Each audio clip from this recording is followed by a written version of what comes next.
Some legends are told, some turn to dust or to gold, but you will remember me for centuries. This is The Cameron Parker Show, brought to you by Spreaker, where we discuss everything from around the local professional sports scene in Colorado, such as the Denver Broncos. Chris Harris comes out. I don't know if he was on the drive, but he said, I knew 15 seconds into that game that I should have been on T.Y. Hilton. If players are coming out and saying that, it falls again on the coaching staff. Not to mention insiders from around your local sports scene. Ryan Spilborgs, former outfielder for your Colorado Rockies. It's not going to be the 25 guys that leave spring training that are going to be the only guys the entire season. I mean, you need depth. You need guys that are going to be in your minor leagues that you may not expect. Ryan Edwards. You know, when you're talking about an offensive line, it's about the five best guys, right? And you're talking about the five best guys gelling. There hasn't been a lot of time for that.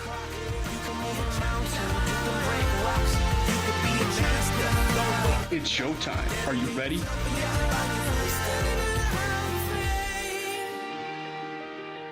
Welcome in, ladies and gentlemen. It is the Cameron Parker Show. It is September 28th. We are about a few days away from October. We had our first few days of fall these past few days, so the fall is certainly upon us, which also means that the football season is in full swing, which also means that the baseball season is about to be finished and certainly about to wrap things up. To put it a little bit bluntly, I'm a little disappointed because it is the end of the baseball season. Thank you very much, ladies and gentlemen. This is the Cameron Parker Show. If you would like to call in, I created a Skype account for the Cameron Parker Show. So please do follow the Cameron Parker Show account. And if you do, you are a prime candidate to try and call in to the Cameron Parker Show, and we can get you on the air. As well as on the text line or the chat line of the Cameron Parker Show. We have a chat line available for you guys where you guys can throw in all sorts of comments, all sorts of sports knowledge that you feel you would like to come at me with or talk to me with. Feel free to do such as well. So thank you guys very much again for making this Cameron Parker Show a big part of your guys' day. I broke some news earlier. In the last part of my Cameron Parker Show on Tuesday, and if you guys forgot to listen to the show on Tuesday, or you guys just simply missed it, I wanted to announce again that the Cameron Parker Show is now broadcasted on iHeartRadio. So it isn't just iTunes, but it is also iHeartRadio. So thank you guys very much for tuning in. And as always, making the Cameron Parker Show a part of your evening. It is a 7 to 8 o'clock show. Excuse me. It is a 7 to 8 o'clock show every Tuesday and Thursday, with a little bit of some special shows mixed in, to where if the Broncos are playing on a Thursday night, well, I won't be broadcasting on a Thursday. I will be doing the broadcast on the Wednesday and give you guys a good breakdown before the game. And such, speaking of breakdowns, we'll be breaking down and previewing this game for the first half an hour of this Cameron Parker Show, and then the last half an hour I will dedicate it to the Colorado Rockies faithful. The Colorado Rockies are starting to smell a little blood in the water, and that blood in the water is another postseason berth, ladies and gentlemen. So the Rockies are starting to enter the final season. They're starting to enter the final season the final games of the season, and that will be against the Los Angeles Dodgers. So Where does that certainly fit with the Milwaukee Brewers and the St. Louis Cardinals? We're going to discuss that at length in the last part of the Cameron Parker Show. So no coast-to-coast segment, but we will have a coast-to-coast segment every Thursday where we discuss everything in the national sports scene from the East Coast to the West Coast with some Midwest stories mixed in as well. We're going to have you covered as far as that national landscape is concerned with the sports stories. We talked about some basketball in some previous shows. We talked about some football as well that weren't Denver Broncos and weren't Oakland Raiders talk, which we will be discussing here in the Cameron Parker Show. So thank you guys very much for making this, again, the Cameron Parker Show part of your guys' evening. And we'll kick things off with a song by my good friend and buddy, as always, and that is Sayer Benninger. But when we come back, we will discuss this Denver Broncos and Oakland Raiders matchup for the first part of the Cameron Parker Show.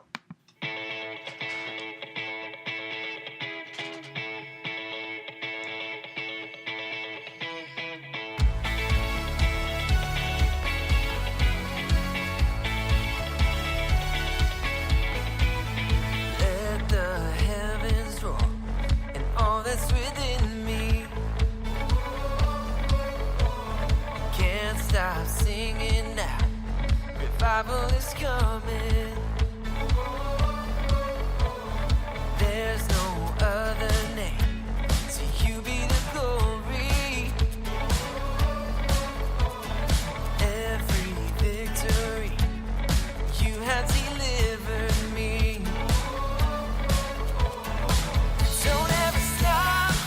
Come on and sing it now. Lift up a shout of praise. With all my heart, I will bless your name. Give it all to you. You're all I need. From the grip of pain, you have rescued me. Sweep me off my feet. I will dance for you.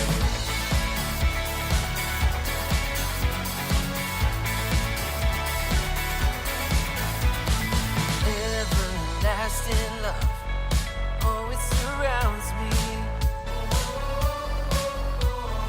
Vindicating grace, my God, you're amazing. Don't ever stop, come on and sing it now. Lift up a shout of praise. With all my heart, I will bless your name. Give it all to you. You're all I need. From the grip of pain, you have rescued me. Sweep me off my feet. I will dance for you. With all my heart, I will bless your name. Give it all to you. You're all I need. From the grip of pain, you have rescued me. Sweep me off my feet. I will dance for you.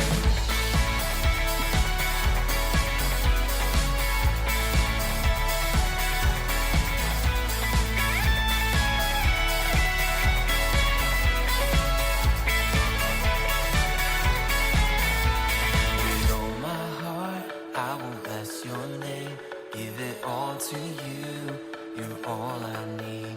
From the grip of pain, you have rescued me. Sweep me off my feet.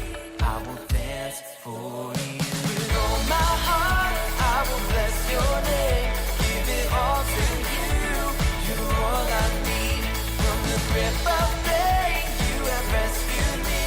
Sweep me off my feet. I will dance for you.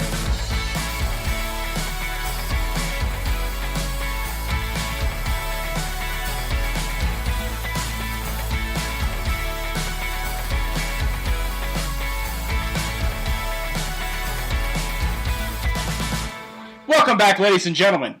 And it is the Cameron Parker Show. Again, to reiterate what I said in the first part of the show, if you would like to contribute, if you would like to talk about the Denver Broncos, we have a text line, a chat line. And if you would like to do so, please create a Spreaker account. And if you create a Spreaker account, you can chime in on the chat line or text line. And if you feel free to call, please search the Cameron Parker Show in your Skype account and call in the audio format, and I will get you on the air, and we'll discuss the Denver Broncos, the Colorado Rockies, and a bunch of others. So we will get you on the air. So thank you guys very much for making the Cameron Parker Show, again, part of your guys' evening. Let's get to it.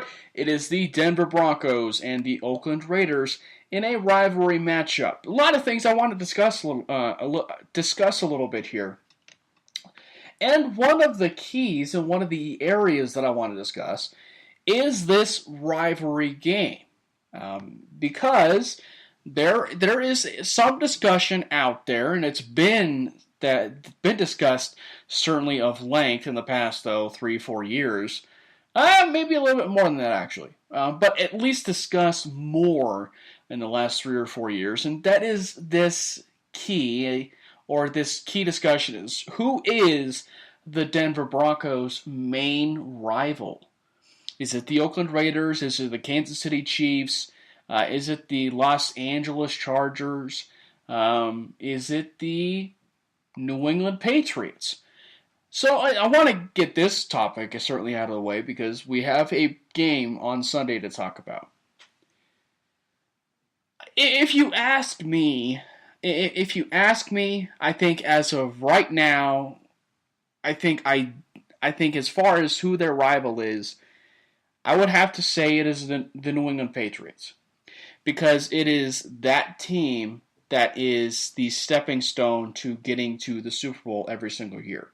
And ideally, if you're the Denver Broncos, you have a player or a team in front of you. You want to leapfrog them, and that is your one hiccup as far as going into a Super Bowl every single year, and that is that one team. So might as well learn how to beat them. The Denver Broncos have now learned certainly how to beat them on the on the defensive side of the ball. So I feel personally that the New England Patriots right now are the Denver Broncos' rival. However, historically, the Oakland Raiders have been more than likely the Broncos' greatest rival in the division. Look, and rivalries, this is the thing about rivalries. Rivalries happen with any team. I mean, look at the Nebraska Cornhuskers, for instance.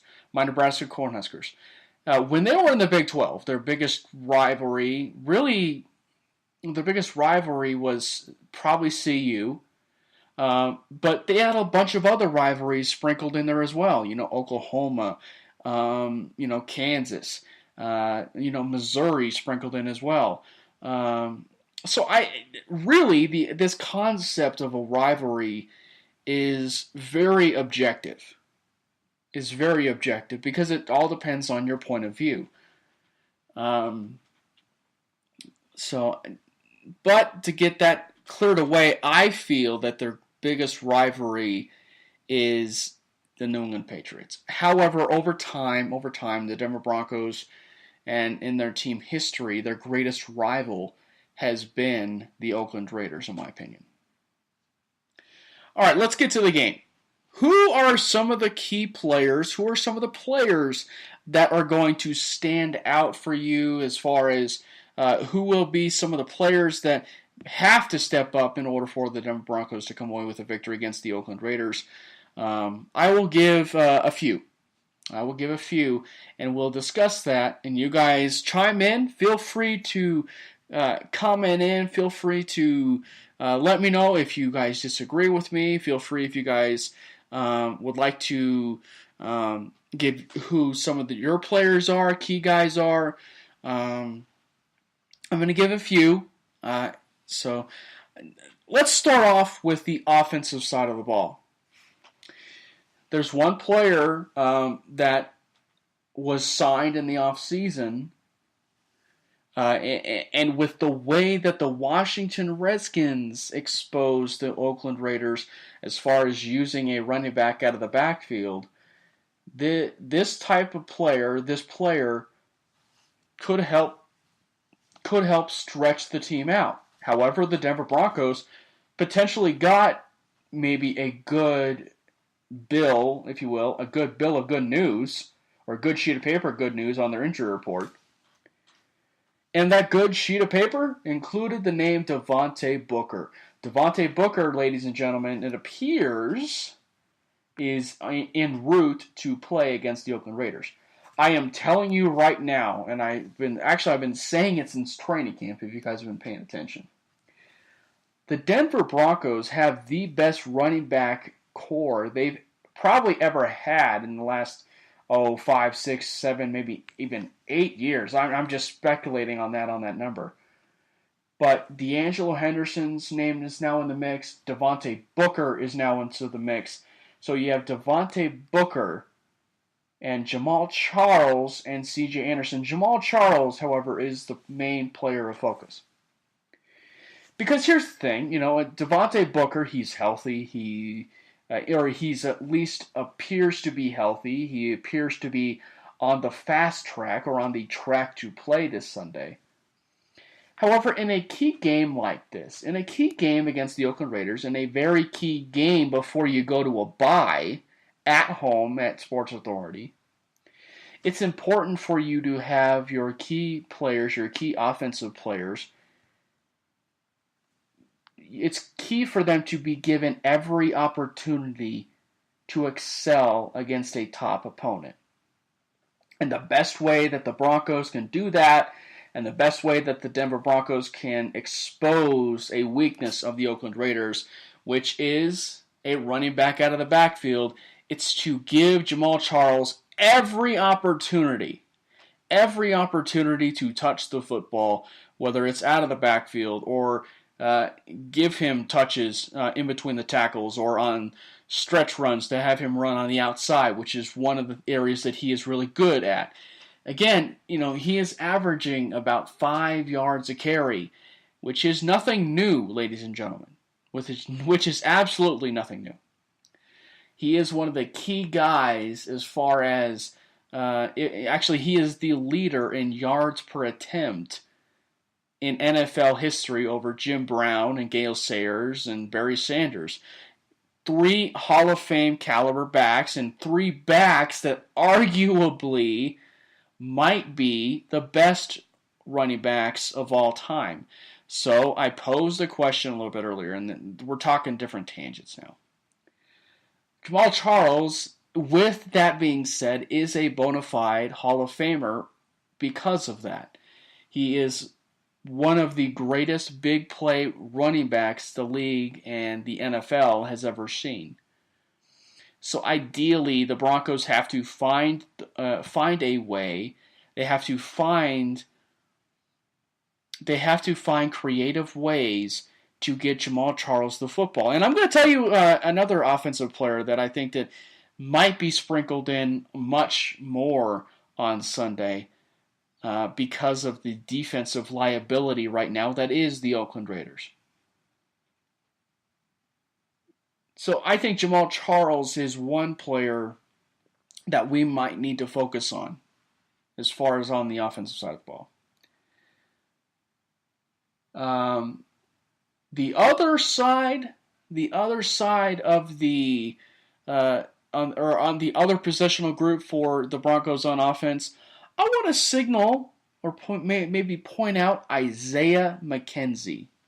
And I'm not saying based off of maybe how electrifying he might be as a punt returner, but I feel that we may look at Isaiah McKenzie in some way sprinkled in maybe before the bye week or at least after the bye week as far as starting to create some more plays and maybe open up the playbook a little bit more after the bye week.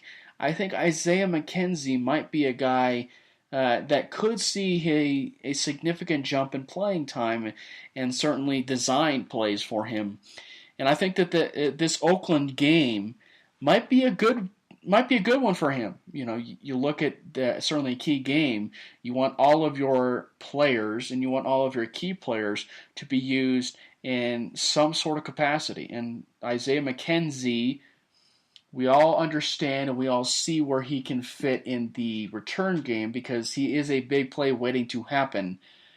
He had that one mishap, I believe it was in week 1 or week 2, but he's been fine since then. And I really feel that if he's just a one cut and go returner, once he sees a hole, he's a safe bet to take it to the house on every single punt because of how electrifying he is. Now, moving on to the defensive side of the ball. I'm going to talk about a few players that have to come out swinging.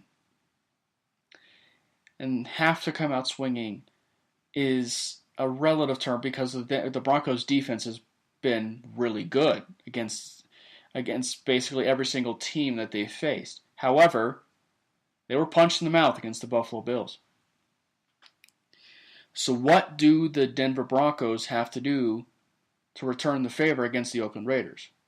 They have to punch them in the mouth again. They punched them in the mouth on the last game of the season, putting up quite a few amount of points.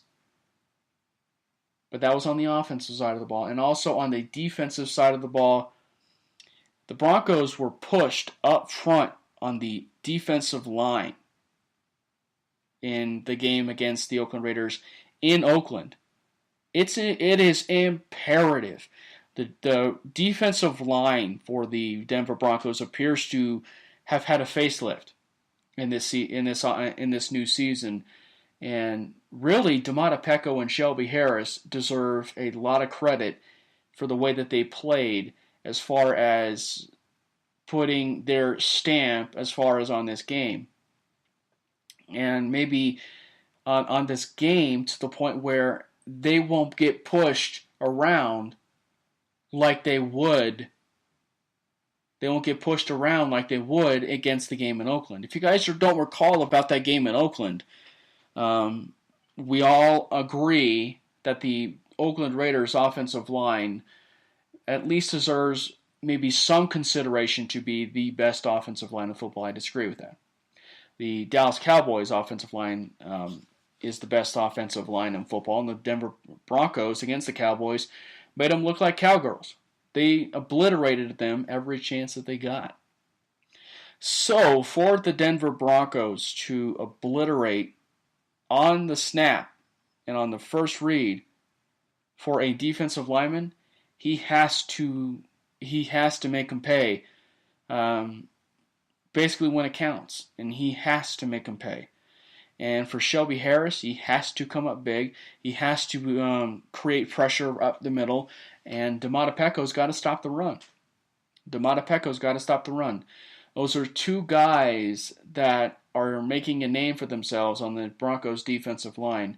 And I said before, well before the season got started, that I felt that the underrated leader, or should I say the underrated captain of the Denver Broncos defense is going to be Domata Peko. He brings a veteran leadership on a defensive line that was in dire need of an upgrade. He's proven to play alongside great defensive line help with Geno Atkins. Okay, he's familiar with playing with a great defense. With a great defensive line. So I think that Domata Peko and Shelby Harris on the defensive line have to come up big so that they don't get pushed around also like we all thought they might have been against the Dallas Cowboys. They have to do it again. It's all about the trenches. It's all about winning up front against the Oakland Raiders. If they can create an ounce of pressure to get in the face of Derek Carr, it will be a very long day for the guy wearing mascara. Talking about Derek Carr and the Oakland Raiders. Another guy that is certainly of note, and that's Justin Simmons. Justin Simmons did not have the best game against the Buffalo Bills. His tackling is pure in the finest sense. He's a top 3 tackler on the team, in my opinion. However, he has to prove to be a little bit more consistent in the running game. His pass, the coverage for Justin Simmons will be fine. But these are the types of games. These were the types of games where T.J. Ward made an incredible impact. And that was because it was a rivalry game. He understood the importance of what this game meant. And I'm sure Justin Simmons does too, on the surface. But it's about the play. And it's playing at the highest level and playing with a 100-point edge, 100,000, edge point, whatever, as far as if we were to go on a level. He needs to be on that 100 level as far as a physical presence in the run game. So I think if you were to scope out Justin Simmons, I think you expect a better play, a better performance from him, because excuse me, for a fact that Justin Simmons is frustrated with the play that he had last week. I'm sure every defensive player and every player, in essence, on the Denver Broncos is frustrated with how the game went against the Buffalo Bills. It's important to get off on the right foot against the Oakland Raiders. Start fast. Get a couple 3-and-outs against the Oakland Raiders. If they can manage to get a couple 3-and-outs, get them off rhythm, because I'm not too concerned about the secondary, regardless if it's Amari Cooper and regardless if it's Michael Crabtree. Although for some that are knocking Michael Crabtree, I feel that Michael Crabtree is a very underrated and maybe underappreciated wide receiver. He does a lot that's asked of him. And to think of the wide receiver that he was at Texas Tech to the wide receiver that he is now, he's night and day to what he was. He's a finer route runner. He's probably one of the more controlled wide receivers when on the sideline. One of the more controlled possession receivers on the sideline. So do I think that it's going to be a close game? Absolutely, I really do. I think the Denver Broncos managed to somehow come out on top. If the game was, in fact, in Oakland, it might have been a different story. And I think that because it's a home game, because there's going to be a lot of emotion riding on this game, it's important for the Denver Broncos, and especially for their season, to start 2-0 in conference play. Now, my very last key, or the very last key player, or should I say coach, that needs to come out strong. Actually, two rather, that need to come out strong. The one I'm not really worried about, and that's Mike McCoy. I'm not really worried about Mike McCoy. However, I feel that Mike McCoy has to call an exceptional game. If he can call an exceptional game against the Oakland Raiders, using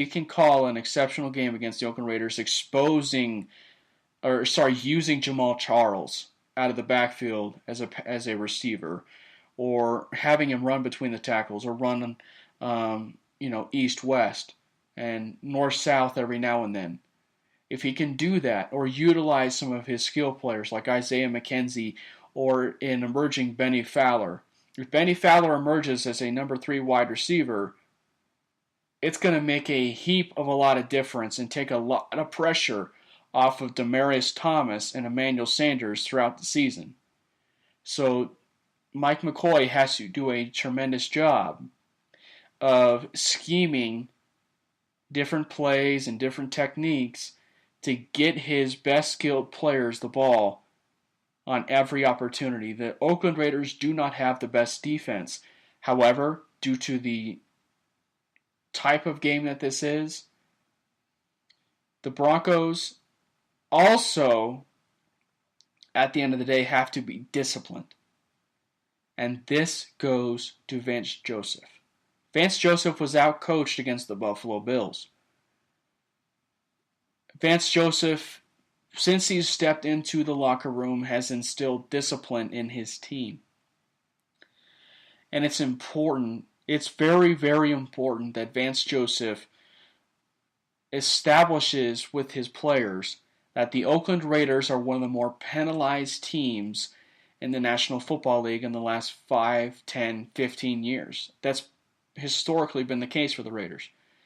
So any chance that the Oakland Raiders have of trying to retaliate, the Broncos have to maybe give in a little bit, but once the Oakland Raiders start putting that foot on the gas pedal, they let it go.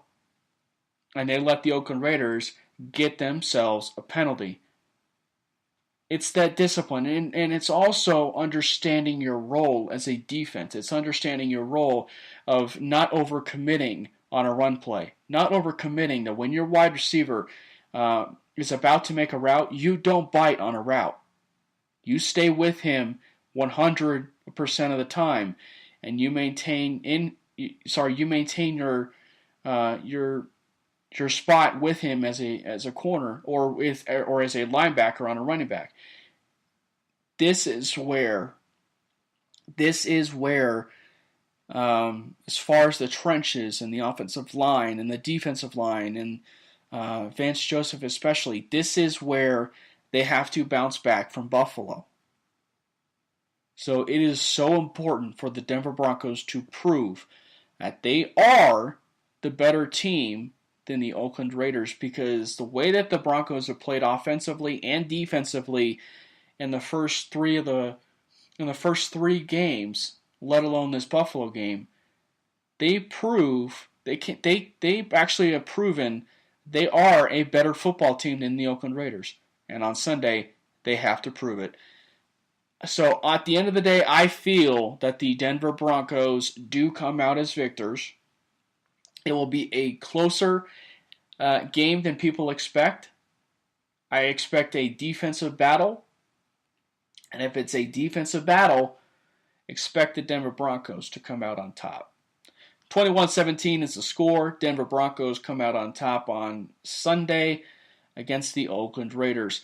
When we come back and we listen to Awaken Love by Sayer Bettinger, when we come back, we will discuss this. Shall we say? We'll discuss the Colorado Rockies. The Colorado Rockies, obviously, if what we're getting now is true, we are getting, a sign that the Colorado Rockies are kind of seeing blood in the water. They're smelling a postseason for the first time since 2009, 2010, and it's about time that the Rockies start playing in Rocktober. This is the Cameron Parker Show.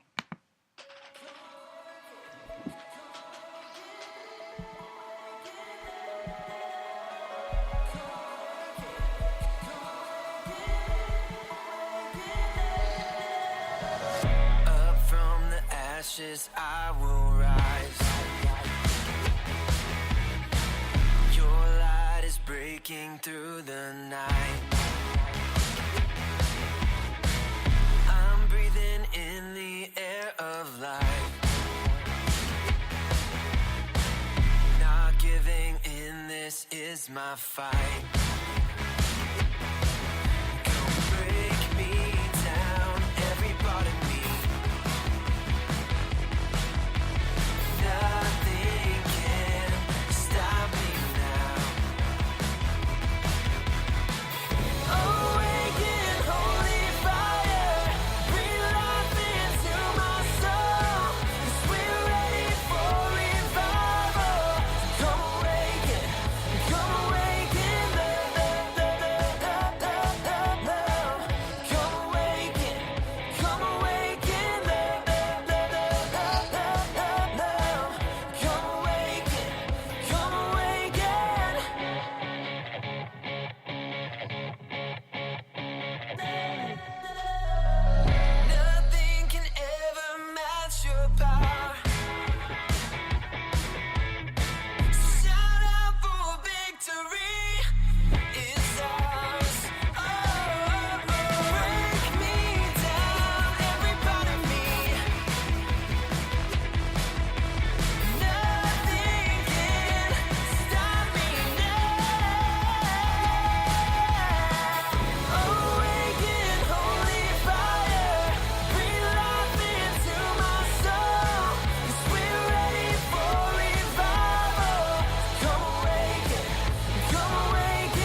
Welcome back, ladies and gentlemen. Thank you, Sarah Bettinger, for the Awaken Love by Celebrate Worship. If you guys really like that album, I played 3 songs from that album, but it is Celebrate Worship. Celebrate Worship is a band led by Sarah Bettinger, the editor over at Predominantly Orange, and a really good friend of mine as well. So again, if you feel free and you want to actually download this CD, you can go to iTunes or Spotify if you want to listen to the music, but you can go to iTunes, you can download the album, or should I say purchase the album. The album is on iTunes, as is the Cameron Parker Show now as well. If you want to subscribe to the Cameron Parker Show podcast, have it on your iPod, have it on your iTunes library, feel free to do so. It's the best decision you will ever make, is having the Cameron Parker Show and Celebrate Worship on your iTunes library. And for that matter, if you want to go on YouTube and listen to the Cameron Parker Show as well, we are on there. And we will soon be on iHeartRadio as well. The Colorado Rockies are sitting at 86-73. The Rockies are sitting at 86-73 with 3 games left in the regular season against the Los Angeles Dodgers. Meanwhile, the Milwaukee Brewers also have 3 games, and they face the St. Louis Cardinals. The St. Louis Cardinals, by all intents and purposes, are eliminated basically from the playoffs. It's really between the Milwaukee Brewers and the Colorado Rockies. Because of the fact that the Rockies actually have 3 home games. So, and the Brewers on the other hand, however, if it just so happens that the Colorado Rockies, if the Milwaukee Brewers lose one more game, it is possible that the Rockies can clinch. Here's what I found on Purple Row as of Thursday, had it been Thursday morning. But it said that the Rockies can just win one game in the Dodgers series. They would eliminate the Cardinals entirely and would force the Brewers to win out just to tie them, ideally. So, and because the Colorado Rockies now find themselves in the situation as a playoff as the hunted instead of the hunter, it's a very refreshing feeling to be in. It's a very refreshing feeling when you are the hunted instead of the hunter. And I say that from the standpoint because the Colorado Rockies are sitting at 86-73. And that goes to Bud Black. Now, he hasn't made really the best managerial decisions every now and then. He hasn't made maybe some of the best lineup decisions, certainly. But really, that takes its toll on you when it's your first season at altitude and managing a Colorado Rockies baseball team. That ultimately takes its toll on you. And if you look at what the Rockies have had to offer, Bud Black was the best thing. I said it from day one. Bud Black was the best thing to ever happen to the Colorado Rockies. He would be my vote for Manager of the Year. It's probably going to go to Lavulo, or whatever the guy's name is for the Arizona Diamondbacks. Bud Black will get a lot of votes for Manager of the Year. He has a lot of notoriety, so maybe that would tip the scale to Bud Black over Lavulo. So I really do think Bud Black has this team headed in the right direction, but more importantly, Jeff Bridich has this team headed in the right direction. They have a youthful rotation.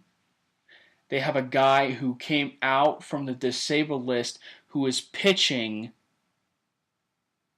lights out since he came off the disabled list, and that's Tyler Anderson. Tyler Anderson, a lot like Chad Bettis. Tyler Anderson, like Chad Bettis, is just one more pitcher that solidifies a youthful rotation. Kyle Freeland right now is in the pen. Okay, Chad Bettis obviously is one of your workhorses. John Gray is pitching out of his mind the past, should we say, month right now. Herman Marquez is maybe an ace in the waiting. So you look at Antonio Senzatella as a guy who was one of the leaders in wins for rookies. Everything is just, that's one of, again, we're talking about refreshing. This is one of the areas, and probably the main area, one of the main areas of positivity for the Colorado Rockies this season. The fact that they now have a rotation, a starting rotation with lively arms,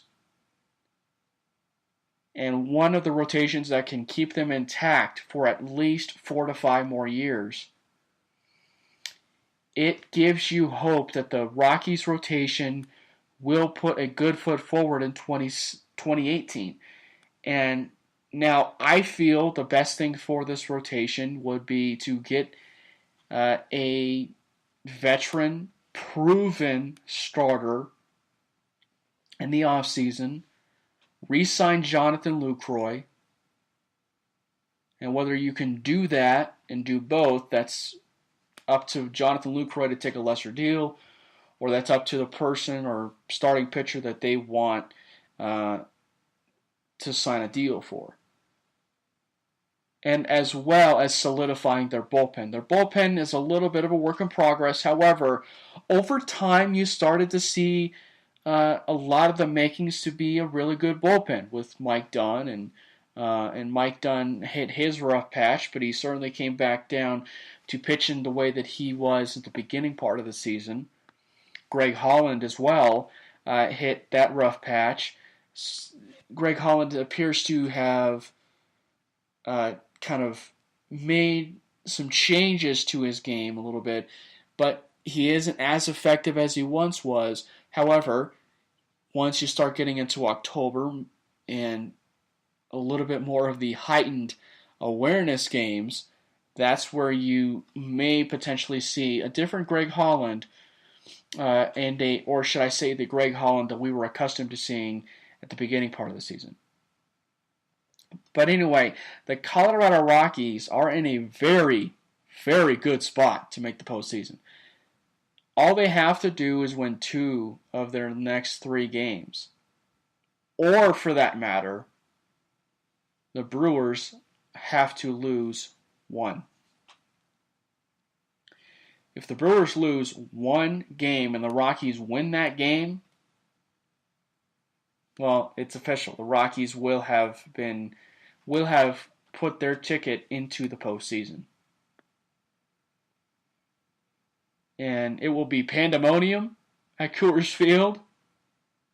And I would love to be at Coors Field on the day that the Rockies clinch a wild card spot. It would be pandemonium, and it would send flashbacks to 2007. 2007 was obviously the year the Rockies went to the World Series, and obviously 2009 when the Rockies played the Philadelphia Phillies, and in fact was the emergence of Carlos Gonzalez, which takes us to the offensive lineup, the offensive side of the ball. They hit a rough patch also. The runners in scoring position on the road set the team back. But they were 41-40 on the road. They had a winning record on the road. Didn't look pretty, but they were 41-40 on the road. That will win you a lot of that will win you a lot of baseball games. I've been talking football too much.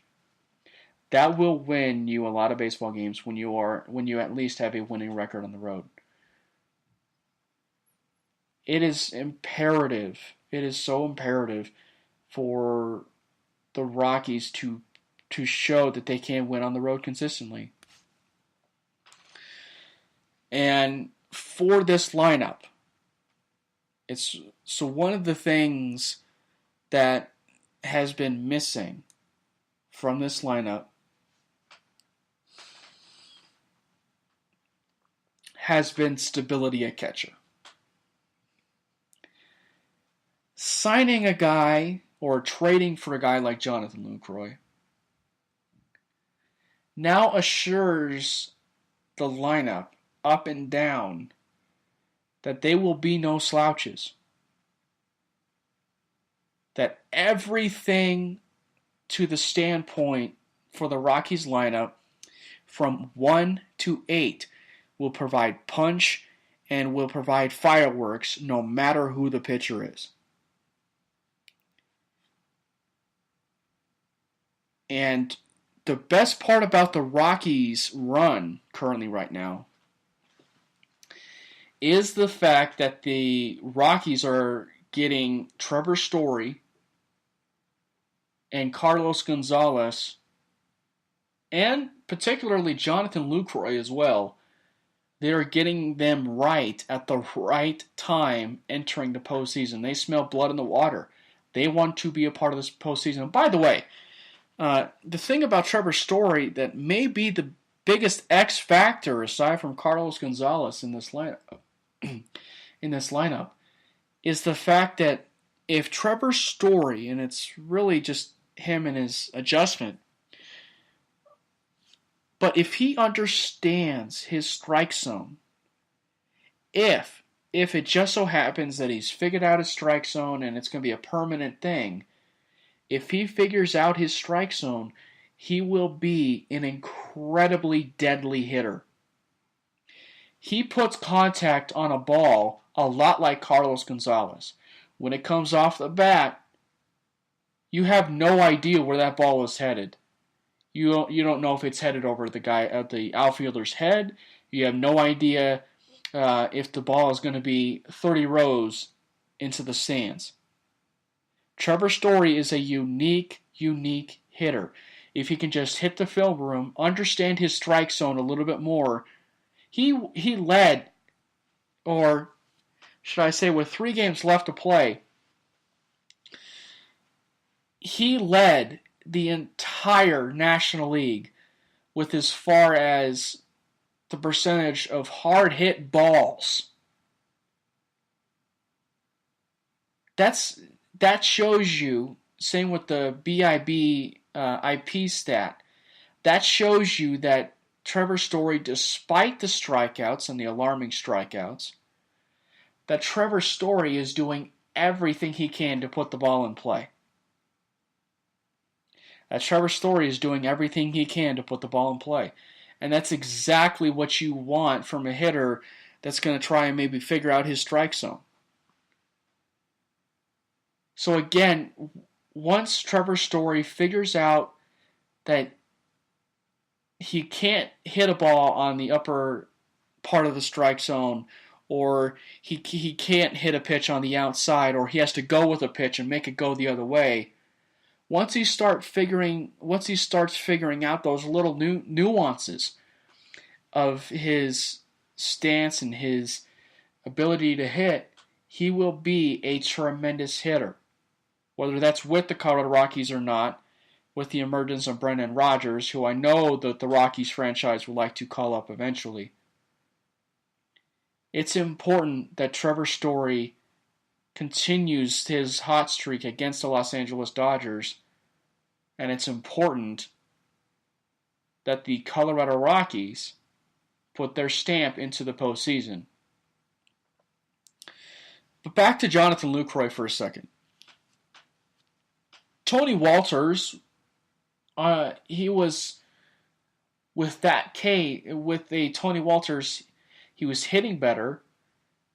But the one thing that stood apart as far as the rotation was the ability to bring stability and understanding the tendencies of a pitching staff. And Jonathan Lucroy had come in, and it felt like he was already comfortable with the pitching staff. And I'm going to just tell you why, because just really the team in general. The reasoning why I feel that Jonathan Lucroy had such an impact with his team goes to the Team USA baseball team.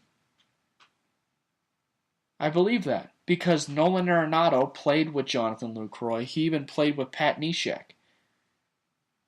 I personally feel that Nolan Arenado put himself in a situation to say to the franchise, and this you could say is either a slap on Tulo or the slap on the old front office for not listening to Tulo if Tulo ever did something like this. But if Nolan Arenado came out and said, hey, we should look after and maybe try and acquire Jonathan Lucroy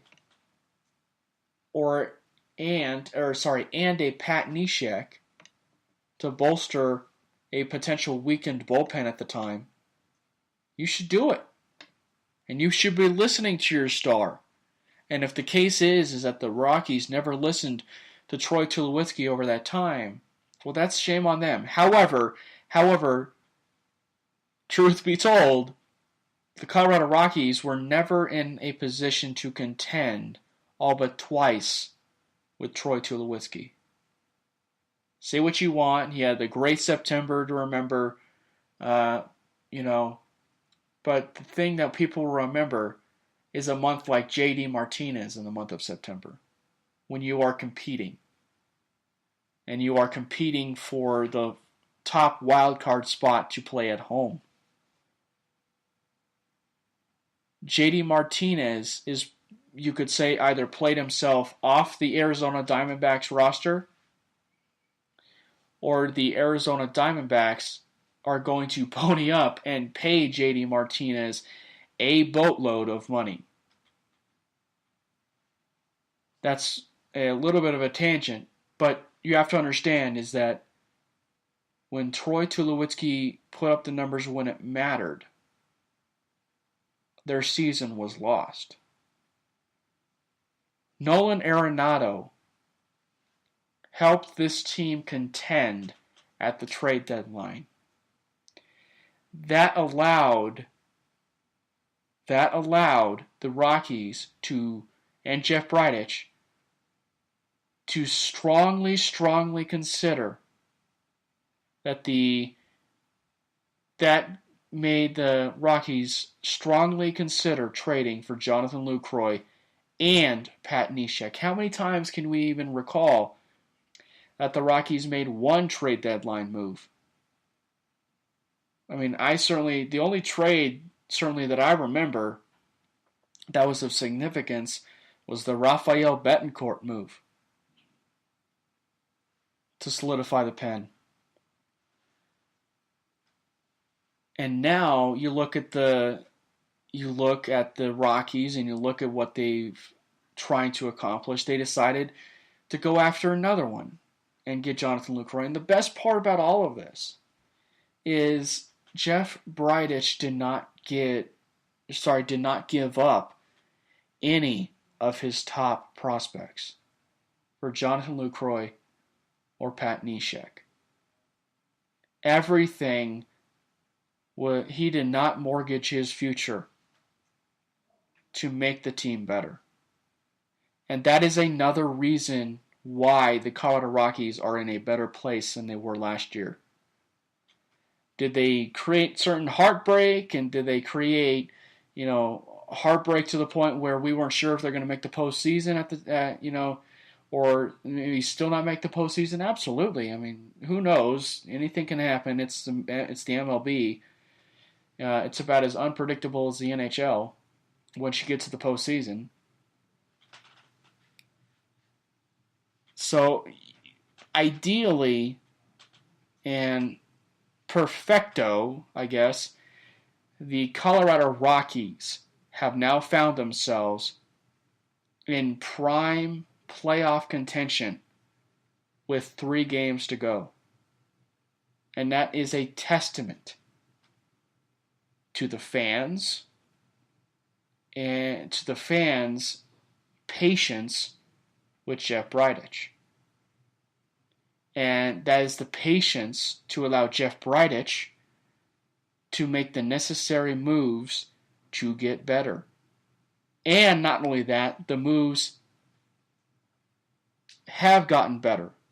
And it may be moves that the Rockies make in the offseason of solidifying their catcher spot with Jonathan Lucroy, catching or helping out their staff, or maybe even getting a starting pitcher or a bullpen reliever, a bullpen arm in the offseason. The Colorado Rockies, whether they make the playoffs or not, have put themselves, like the Milwaukee Brewers too, also like the Milwaukee Brewers, they put themselves in a great spot for free agents to come here because of how well their free agent pitchers have thrown at Coors Field and on the road. And especially that they have a pitching-first manager that will do everything that he can to make them succeed. The Colorado Rockies will make the playoffs, and my record prediction of 88-74 is still intact. This has been the Cameron Parker Show, ladies and gentlemen. Thank you so much for making me a part of your guys' day. And when we come back on this Tuesday over the weekend, we will recap, what happened with the Denver Broncos and the Oakland Raiders. And we will also talk about the Colorado Rockies. Will the Colorado Rockies make the playoffs? Well, we're about to find out as they face the Los Angeles Dodgers. So thank you again for tuning in to the Cameron Parker Show. Follow the show handle at CP_show. My personal account at Cameron Parker PO. And thank you again. Let's get the text line flowing on Tuesday rather. This has been another edition of the Cameron Parker Show.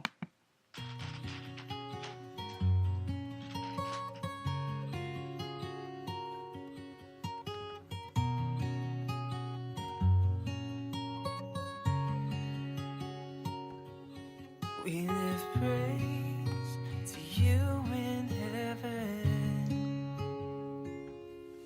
and we raise our hands in adoration. For you are the God who saves, God who reigns, God forever, pouring grace, oh Lord. We need so much more of you. Your love is running through my veins, keeps my heart beating, keeps my heart beating. Jesus, you make me wanna sing, joy is lifting me, grace has set me free. Your love is running through my veins, keeps my heart beating, keeps my heart beating. Jesus, you make me wanna sing, joy is lifting me, grace has set me free.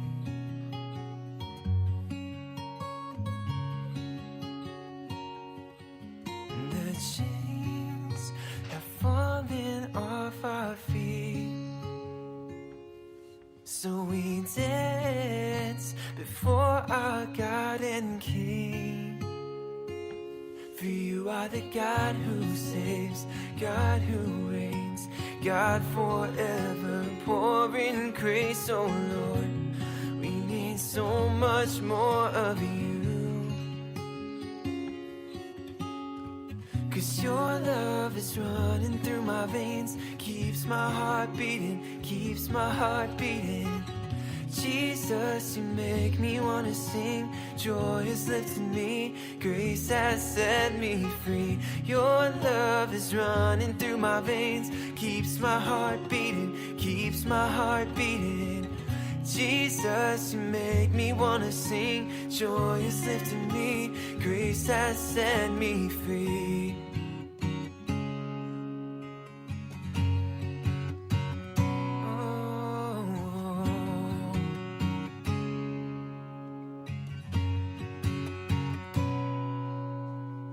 So giving praise till the walls are shaking. Your love is unending. I'm on the rock, I will not be shaken. Jesus, your love unfailing. So giving praise till the walls are shaking. Your love is unending. I'm on the rock, I will not be shaken. Jesus, your love unfailing. 'Cause your love is running through my veins, keeps my heart beating, keeps my heart beating. Your love is running through my veins, keeps my heart beating, keeps my heart beating. Jesus, you make me wanna sing. Joy is lifting me, grace has set me free. Your love is running through my veins. Oh, Jesus, you make me wanna sing. Joy is lifting me, grace has set me free.